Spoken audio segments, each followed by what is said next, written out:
ഞാൻ കീഴ്പ്പെടാറുണ്ട്. ദൈവത്തിൽ എൻ്റെ അച്ഛനമ്മയ്ക്ക് ഞാൻ കീഴ്പ്പെടാറുണ്ട്. ദൈവത്തിൽ എൻ്റെ അനിയന് പോലും ഞാൻ കീഴ്പ്പെടാറുണ്ട്. ദൈവത്തിൽ മറ്റുള്ളവരോട് വലിയ സ്ഥാനമാനങ്ങൾ വഹിക്കുന്ന ഇവിടുത്തെ പൊളിറ്റീഷ്യൻസിന് മുമ്പിൽ ഞാൻ കീഴ്പ്പെടാറുണ്ട്, അവരെ ബഹുമാനിക്കാറുണ്ട്. പക്ഷേ നിങ്ങൾ ഉദ്ദേശിക്കുന്ന ഒരു താഴ്മയുണ്ടല്ലോ, അതൊരു താഴ്മയല്ല. മറ്റുള്ളവരെ പ്രസാദിപ്പിക്കുക, ഒലിപ്പിക്കുക, വശീകരിക്കുക, ഇങ്ങനത്തെ കാര്യങ്ങളൊന്നും എന്നെ കിട്ടൂല. അങ്ങനെ ചില ആളുകൾ പറയുന്നത് മനോജ് വചനമേ പ്രസംഗിക്കുള്ളൂ, അങ്ങനെ മറ്റുള്ളവരെ ഒന്ന് സന്തോഷിപ്പിക്കുന്ന പല കാര്യങ്ങളുണ്ട്. അതൊക്കെ അവർക്കറിയാം, അത് അവർ പ്രസംഗിക്കും. അതുകൊണ്ടാണ് അവർക്ക് ഓഡിയൻസ് ഉള്ളത്ര. എനിക്ക് ഉള്ള അത്ര ഓഡിയൻസ് മതി.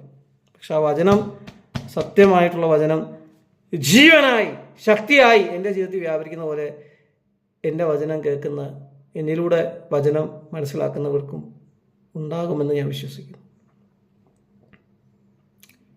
ഈ 4 കാര്യങ്ങൾ എൻ്റെ ജീവിതത്തിൽ എൻ്റെ ഏറ്റവും താണ കാര്യങ്ങളായിട്ട്, എൻ്റെ ഏറ്റവും താണ അവസ്ഥകളായിട്ട് ഞാൻ കാണുമ്പം തന്നെ, എൻ്റെ അച്ഛൻ എന്നെ വീട്ടിൽ നിന്ന് പുറത്താക്കിയത്, എൻ്റെ അമ്മയപ്പൻ എന്നെ 0 എന്ന് വിളിച്ചത്, എന്നെ ആ തിരുവല്ലയിൽ കുരിശുകവലൻ്റെ മുന്നിൽ എൻ്റെ വിവാഹം നടന്ന ഓഡിറ്റോറിയത്തിൻ്റെ മുമ്പിൽ തുണിയില്ലാത്ത രീതിയിൽ കയ്യിൽ വിലങ്ങും കെട്ടി പാസ്റ്റർമാരും പൊളിറ്റീഷ്യൻസും കളിയാക്കിക്കൊണ്ട് പോലീസുകാർ നിർത്തിയ സീൻ,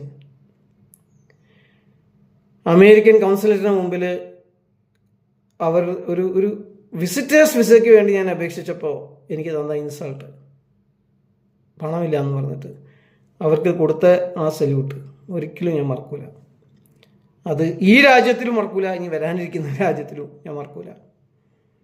പിന്നെ ദൈവം എനിക്ക് ചെയ്തു തന്ന ചില വലിയ നന്മകളുണ്ട്.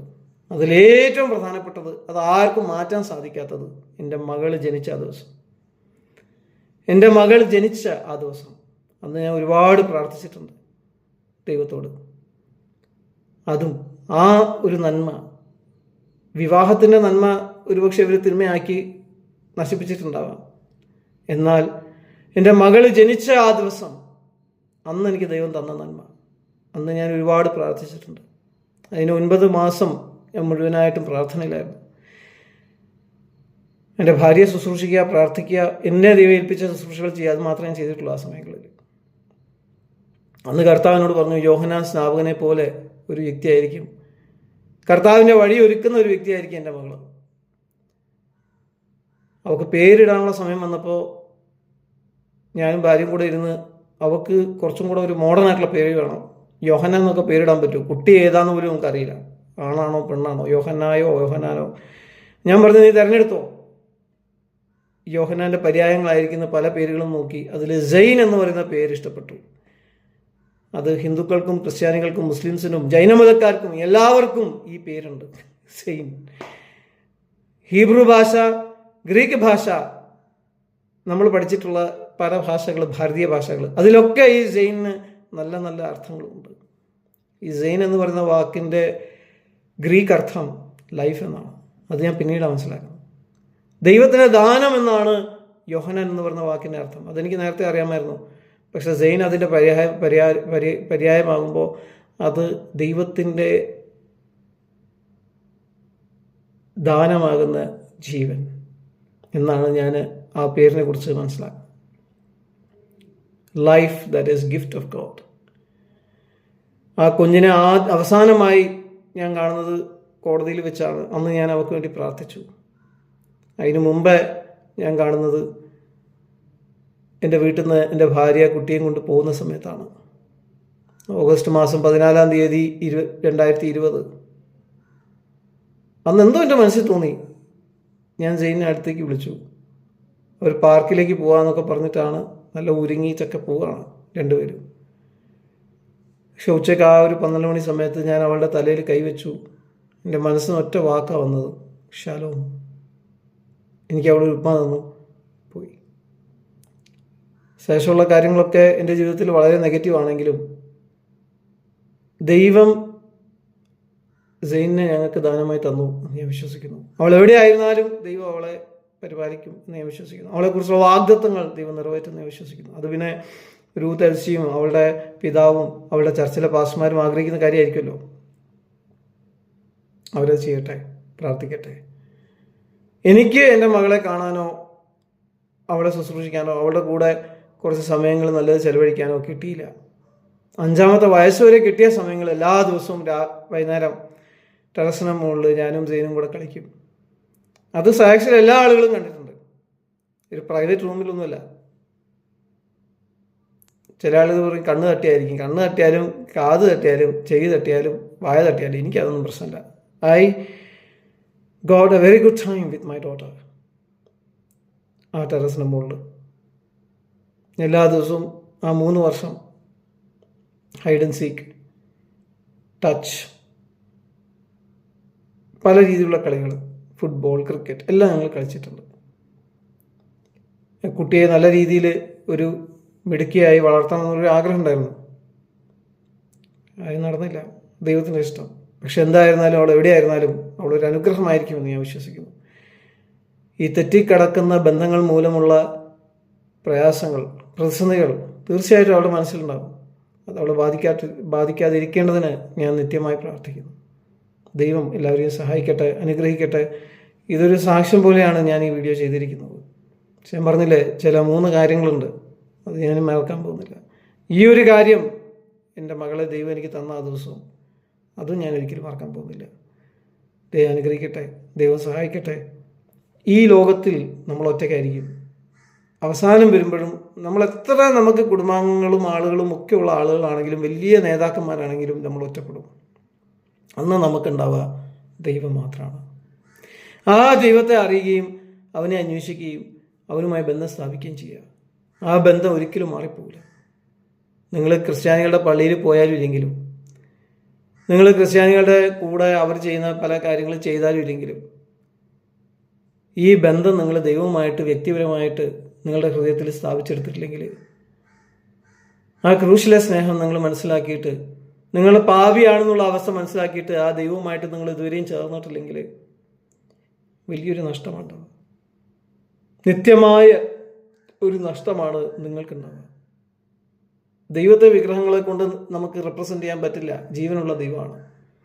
അതുകൊണ്ട് അദ്വൈതക്കാർ പോലും വിഗ്രഹങ്ങളെ ആരാധിക്കുന്നില്ല.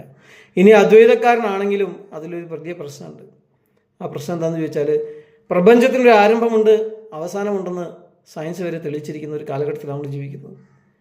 പ്രപഞ്ചത്തിന് ആരംഭം ഉണ്ടാകുന്ന സമയത്ത്, പ്രപഞ്ചത്തിൻ്റെ ആരംഭ സമയത്ത് ദൈവം ഇല്ലാതാവും. കാരണം പ്രപഞ്ചമില്ല. പ്രപഞ്ചത്തിൻ്റെ അവസാന സമയത്തും ദൈവം ഇല്ലാതാവും. കാരണം പ്രപഞ്ചമില്ല. പ്രപഞ്ചം സമം ദൈവം എന്നാണ് നിങ്ങൾ വിശ്വസിക്കുന്നതെങ്കിൽ അതാണ് അദ്വൈതം. ദൈവം ഇല്ലാതാകുന്ന ഈ 2 പോയിന്റ് വരും. അപ്പോൾ ദൈവം ഇല്ല എന്നാണ് വാസ്തവത്തിൽ പറഞ്ഞ അദ്വൈതത്തിൻ്റെ ഏറ്റവും ഒടുവിൽ നിങ്ങൾക്ക് പറയാൻ പറ്റുന്ന മർമ്മം. There is no god. പക്ഷെ ദൈവം ഇല്ല എന്ന് നിങ്ങൾക്ക് തോന്നുന്നുണ്ടോ? നിങ്ങൾ ചിന്തിക്കുക. നിങ്ങൾ ദൈവത്തെ അറിയാമെന്ന ആളല്ലേ. അപ്പോൾ അദ്വൈതം ഒരിക്കലും ശരിയല്ല എന്ന് മനസ്സിലാക്കുക. അതിന് വേറെയും കാരണങ്ങളുണ്ട്. അദ്വൈതം എന്ന് പറഞ്ഞാൽ ശരി ഇല്ല, തെറ്റില്ല. പക്ഷെ ശരിയും തെറ്റും ഉണ്ടല്ലോ. ഗുഡ് ആൻഡ് ഈവിൾ ഉണ്ട്. There is A perspective of good and perspective of evil എന്ന് ഭഗവത്ഗീത തന്നെ പറയുന്നുണ്ട്. അപ്പോൾ ഗുഡ് ആൻഡ് ഈവിൾ ഉണ്ടെങ്കിൽ തന്നെ ദ്വൈതയായി. ഗുഡ് ആൻഡ് ഈവിൾ ഇല്ലെങ്കിൽ പിന്നെ മോറൽ വാല്യൂസിന് ഇമ്പോർട്ടൻസ് ഇല്ല. നമ്മളൊരു ബിസിനസ് ചെയ്യുന്നു, നമ്മളൊരു നിയമം ഉണ്ടാക്കുന്നു, അത് ശരിയും തെറ്റും എന്ന് പറയുന്ന കാര്യങ്ങൾക്ക് പ്രാധാന്യത കൊടുക്കാതെയാണ് നമ്മൾ ഉണ്ടാക്കുന്നതെങ്കിൽ ബാർബേറിക് ലൈഫായിരിക്കും. നമ്മുടെ ജീവിതത്തിന് തന്നെ ഒരു മീനിങ് ഉണ്ടാവില്ല. ആൾക്കാർക്ക് തട്ടിപ്പറിക്കാം, ആൾക്കാർക്ക് സ്റ്റീൽ ചെയ്യാം, ആൾക്കാർക്ക് മറ്റുള്ളവർ കൊല്ലാം, അതിനൊന്നും ഒരു കടിഞ്ഞാണം ഉണ്ടാവില്ല. അത് ദൈവത്തിൻ്റെ സ്വഭാവമായിട്ട് ചേർന്ന് വരുമെന്ന് നിങ്ങൾക്ക് തോന്നുന്നുണ്ടോ? ദൈവം നമുക്കൊരു മോറൽ ലൈഫ് വേണമെന്ന് ആഗ്രഹിക്കുന്നുണ്ട്. നമ്മൾ മോറൽ വാല്യൂസിന് ഇമ്പോർട്ടൻസ് കൊടുക്കണമെന്ന് ആഗ്രഹിക്കുന്നുണ്ട്. ഞങ്ങൾ മോറൽ സയൻസ് പഠിച്ചിരുന്നു ചിന്മയ വിദ്യാലയയിൽ. തരംഗിണി എന്ന് പറഞ്ഞ ബുക്കുണ്ട്. അതിൽ മോറൽ വാല്യൂസ് ഇമ്പാർട്ട് ചെയ്യുന്ന ഒരുപാട് കഥകളുണ്ടായിരുന്നു. ശരി എന്താണ്, തെറ്റെന്താണ്. ആ ശരിയും തെറ്റിനെ കുറിച്ച് മുസ്ലിംസും പറയുന്നുണ്ട് അല്ലേ. ശരി തെറ്റ്, ഈ 2 കാര്യങ്ങളെ പറ്റിയുള്ള വിവേചനം ദൈവം മനുഷ്യന് തന്നു. ഇതേ വിവേചനം ദൈവം നമുക്ക് തന്നിട്ടുണ്ടെന്ന് ഭഗവത്ഗീതയിലും പറയുന്നുണ്ട്. There is A perspective of good, perspective of evil. പക്ഷെ എന്താണ് ഗുഡ്, എന്താണ് ഈവിൾ എന്നുള്ളതാണ് അവിടെ വരുന്ന പ്രശ്നം. ഭഗവത്ഗീത പ്രകാരം, ബൈബിൾ പ്രകാരം നോക്കിയാൽ ahimsa, non violence is good. പക്ഷെ ചില മതക്കാർക്ക് non violence is not good. അവർക്ക് വയലൻസും ആവാം. ഭഗവത്ഗീത പ്രകാരവും ബൈബിൾ പ്രകാരവും നമ്മൾ നോക്കുകയാണെങ്കിൽ സ്നേഹം, മറ്റുള്ളവരെ ശുശ്രൂഷിക്കുക, ഇറ്റ്സ് ഗുഡ്. പക്ഷേ വേറെ ചില മതങ്ങൾക്ക് മറ്റുള്ളവർക്ക് കീഴ്പ്പെടുക, അവരെ ശുശ്രൂഷിക്കുക, അവരെ സഹായിക്കുക, it's not good. Bhagavad Gita പ്രകാരവും Bible പ്രകാരവും നമ്മൾ നോക്കുകയാണെങ്കിൽ സെൽഫ്ലെസ് സർവീസ് എന്ന് വെച്ചാൽ നമ്മുടെ സ്വയത്തെ ത്യജിച്ചുകൊണ്ടുള്ള മറ്റുള്ളവരോടുള്ള സ്നേഹം, സേവനം നല്ല കാര്യമാണ്. ഇത് 2 പുസ്തകത്തിലുണ്ട്, എന്നാൽ വേറെ ചില മതങ്ങളിൽ അതില്ല. അപ്പം നിങ്ങൾ സെൽഫ്ലെസ് സർവീസ് ആഗ്രഹിക്കുന്ന, സ്നേഹം ആഗ്രഹിക്കുന്ന, അഹിംസയെ വലുതായി കാണുന്ന ഒരു വ്യക്തിയാണെങ്കിൽ, പിന്നെ നിങ്ങൾ പാപിയും കൂടിയാണെങ്കിൽ ബൈബിളാണ് നിങ്ങൾക്കുള്ള വഴി. കാരണം പാപം നിങ്ങളിലുണ്ടെങ്കിൽ നിങ്ങൾക്ക് രക്ഷ വേണം. അവതാരങ്ങളൊന്നും നിങ്ങളെ രക്ഷിക്കാനല്ല വന്നത്, അവരെ ശിക്ഷിക്കാനാണ് വന്നത്. പാപിയെ ശിക്ഷിക്കുക എന്നുള്ളതിൽ അവതാരത്തിൻ്റെ ജോലി കഴിഞ്ഞു. പക്ഷേ യേശുക്രിസ്തു മാത്രമാണ് പാപിയെ രക്ഷിക്കുന്നത്. പാപിയുടെ പാപങ്ങൾ ക്ഷമിച്ച് അവനുമായിട്ടൊരു ബന്ധം സ്ഥാപിച്ച് അവനൊരു പുതിയ വ്യക്തിയാക്കി, നല്ലൊരു വ്യക്തിയാക്കി രൂപാന്തരപ്പെടുത്തുന്നു. അപ്പം ഞാൻ പറയട്ടെ, അദ്വൈതയ്ക്ക് വരുന്ന ബുദ്ധിമുട്ട് എന്താണെന്ന് ചോദിച്ചാൽ, പ്രപഞ്ചത്തിൻ്റെ ആരംഭത്തിലും അവസാനത്തിലും ദൈവം ഇല്ലാതാവും.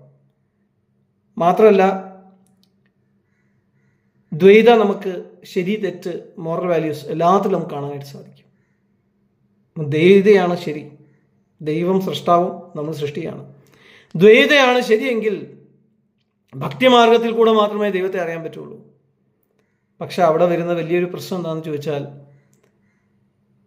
ഈ അവതാരങ്ങളൊക്കെ ദശാവതാരങ്ങൾ എല്ലാവരും പാവിയെ സംഹരിക്കാനാണ് വന്നത്. നമ്മളെല്ലാവരും പാവിയാന്താനും. കബീർ പറഞ്ഞില്ലേ, ജ്യോതിൽ ഖോജ ആപ്ന മുസ്സെ ബുറാന കോയി. നമ്മളെക്കാളും വലിയൊരു പാവിയില്ല. ഞാൻ പാവികളെ അന്വേഷിച്ച് പോയി, പക്ഷെ എന്നെക്കാളും വലിയ പാവിയില്ല എന്ന് എനിക്ക് മനസ്സിലായി. അപ്പം നിങ്ങളൊരു പാവിയാണ് എന്നുള്ള ബോധ്യം, മോഹം എന്ന് പറയുന്ന അല്ലെങ്കിൽ കള്ളം പറയുക എന്ന് പറയുന്ന ഒരു കാര്യം നിങ്ങൾ ജീവിതത്തിൽ എപ്പോഴെങ്കിലും എന്തെങ്കിലും ചെയ്തിട്ടുണ്ടെങ്കിൽ നിങ്ങൾ പാവിയാണ്. അതുകൊണ്ടാണ് നമുക്ക് മരണമുള്ളത്. പാപത്തിൻ്റെ ശമ്പളം മരണം. പാവിയല്ലായിരുന്നു നിങ്ങൾ ഒരിക്കലും മരിക്കില്ല. അങ്ങനെ ഒരിക്കലും മരിക്കാത്ത ആരെങ്കിലും ഉണ്ടോ ഇവിടെ ഈ ലോകത്തിൽ? ഇല്ല. അപ്പം നമ്മളെല്ലാവരും പാപികളാണ്. അപ്പോൾ പാപികളാണ്. ദൈവമായിട്ടുള്ള ബന്ധം തെറ്റിക്കിടക്കുന്ന അവസ്ഥയിലാണ് നമ്മളെല്ലാവരും. ദൈവം പാപക്ഷമ തന്നെങ്കിൽ മാത്രമേ നമുക്ക് ദൈവമായിട്ട് തിരിച്ച് ബന്ധപ്പെടാൻ പറ്റുള്ളൂ. ആ പാപക്ഷമ തരാൻ ദൈവം നമുക്ക് വേണ്ടി തുറന്ന ഒരു മാർഗമാണ് യേശുക്രിസ്തു. യേശുക്രിസ്തുവിൽ കൂടെ മാത്രമേ നമുക്ക് പാപക്ഷമ ലഭിക്കുള്ളൂ. ആ പാപക്ഷമ സ്വീകരിച്ച് ആ ദൈവത്തെ അറിഞ്ഞ് ആ ദൈവമായിട്ട്, നിങ്ങളൊരു ഹിന്ദു ആകട്ടെ, ക്രിസ്ത്യാനി ആകട്ടെ, മുസ്ലിം ആകട്ടെ, നിങ്ങളുടെ അവസാന സമയങ്ങളിൽ നിങ്ങൾ മരണവുമായി മല്ലുപിടിക്കുന്ന സമയങ്ങളുണ്ട്. ആ സമയങ്ങളിൽ നിങ്ങളെ തന്നെ ഏൽപ്പിച്ചു കൊടുത്ത് ദൈവത്തോടൊന്ന് പ്രാർത്ഥിച്ച് നോക്കിയാൽ അതിൻ്റെ എഫക്റ്റ് ഞങ്ങൾക്ക് കിട്ടും. ഇത് ഞാനിപ്പോൾ പറയാണ് അഡ്വാൻസ് ആയിട്ട്. കാരണം ഇപ്പോൾ നിങ്ങൾ വിശ്വസിക്കുന്നില്ലെങ്കിൽ നിങ്ങൾക്ക് ആ സമയം കിട്ടും. നിങ്ങൾ ചിലപ്പം വലിയ മോഹൻലാൽ ആയിരിക്കും, അല്ലെങ്കിൽ നിങ്ങൾ ചിലപ്പോൾ വലിയ ഡൊണാൾഡ് ട്രംപ് ആയിരിക്കും, അല്ലെങ്കിൽ നിങ്ങൾ ചിലപ്പം വലിയ വ്ളാഡിമിർ പുടിൻ ആയിരിക്കും. നിങ്ങളുടെയും ജീവിതത്തിൽ ഇങ്ങനൊരു സമയം വരും. നിങ്ങൾ ചിലപ്പോൾ ഷാറുഖ് ഖാൻ ആയിരിക്കും. നിങ്ങളുടെയും ജീവിതത്തിൽ ഇങ്ങനൊരു സമയം. ആ സമയം വരുമ്പോൾ ആരാ ദൈവം ഉണ്ടോ? എനിക്കൊരു നിത്യജീവനുണ്ടോ? ആ സമയത്താണ് എല്ലാ മനുഷ്യരും, അധികം മനുഷ്യരും ദൈവവുമായിട്ട് ചേരാൻ ആഗ്രഹിക്കുന്നതും. പല എത്തിസ്റ്റുകളും ആ മരണക്കിടക്കയിലാണ് ദൈവത്തെ അറിയാനായിട്ട് ഇടയായിട്ടുള്ളത്. അതുകൊണ്ടാണ് ഞാനീ പറയുന്നത്, അതൊരു ഹ്യൂമൻ എക്സ്പീരിയൻസ് ആണ്. ആ സമയത്താണ് നമുക്കൊരു തുടർമാനം വേണ്ടത് നമ്മുടെ ജീവിതത്തിന്. ആ സമയത്താണ് നമുക്ക് പാപക്ഷമ വേണ്ടത്. ആ സമയത്താണ് നമ്മുടെ പാപങ്ങളും നമ്മൾ ചെയ്തു കൂട്ടിയ തെറ്റുകളും നമുക്കൊരു സെൽഫിഷ്നെസ്സിന് വേണ്ടി, നമുക്കൊരു സ്വാർത്ഥതയ്ക്ക് വേണ്ടി മറ്റുള്ളവരെ ഉപദ്രവിച്ചൊക്കെ നമ്മുടെ കണ്ണിൻ്റെ മുമ്പിൽ വരിക. ആ സമയത്താണ് നമുക്ക് യഥാർത്ഥമായിട്ടൊരു മാനസാന്തരം വരിക. ആ മാനസാന്തരം വരുന്ന സമയത്ത് ഈ യേശു നിങ്ങൾക്ക് വേണ്ടി അന്നുണ്ടാവും. ഞാൻ ഈ പറഞ്ഞ വാക്കുകൾ ഓർത്തുകൊള്ളുക. കേട്ടിട്ടുണ്ടെങ്കിൽ ഈ യേശു ആ സമയത്തും നിങ്ങൾക്ക് വേണ്ടി ഉണ്ടാവും. നിങ്ങളൊന്ന് പറഞ്ഞാൽ മതി, യേശുവേ എന്നോട് ക്ഷമിക്കണമേ, എനിക്ക് തെറ്റ് പറ്റിപ്പോയി. തെറ്റ് ക്ഷമിക്കും, നിങ്ങളുടെ ഹൃദയത്തിലേക്ക് വരും, നിങ്ങളുമായി ബന്ധം സ്ഥാപിക്കും. ആ ബന്ധം മരണം വരെയും, ഇനി മരണക്കിടയ്ക്ക് നിങ്ങൾ എഴുന്നേറ്റാലും ഉണ്ടായിരിക്കും. അങ്ങനെ ഉണ്ടെങ്കിൽ ഞാൻ പറയട്ടെ, നിങ്ങളും എന്നെപ്പോലെ മറ്റുള്ളവരെ സ്നേഹിക്കുന്ന, ശുശ്രൂഷിക്കുന്ന, സേവിക്കുന്ന, അഹിംസ ആഗ്രഹിക്കുന്ന ഒരു വ്യക്തിയായി മാറും. ദൈവം എല്ലാവരെയും അനുഗ്രഹിക്കട്ടെ.